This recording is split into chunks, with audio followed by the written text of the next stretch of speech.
Akivaizdu, kad regionams ši valdanti dauguma ir skurdžiai gyvenantiems žmonėms per savo valdymo laikotarpį nepadarė nieko. Ir dabar norima visą naštą suversti tiem žmonėm, kurie regionuose gyvena skurdžiausiai ir prisidengti tą savo nedarimo, sakykime, visą laikotarpį, kalbant apie gynybą ir pradėti darbus tik tai kadencijos pabaigoje. Tai akivaizdu, kad tai yra nesąžininga. Kodėl jūs nesuteikėte tos naštos turtingiausiams, kodėl nesuteikėte tos naštos bankams ir dabar viską norite perkelti ant skurdžiausių žmonių.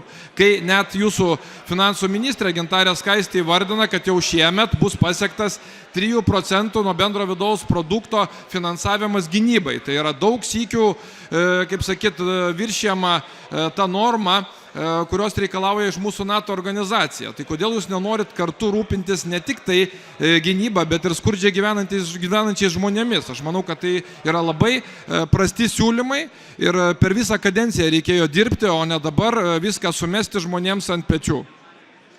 Dėkuoju, gerbiama premjerė Ingrida Šimonytė. Nuo šoninio mikrofono. Aš labai nekomentuosiu čia prieš tai kalbėjusio pono pasisakymų, tik noriu jam priminti, kad per šitą kadenciją gynybos biudžetas padidėjo 2 gubai.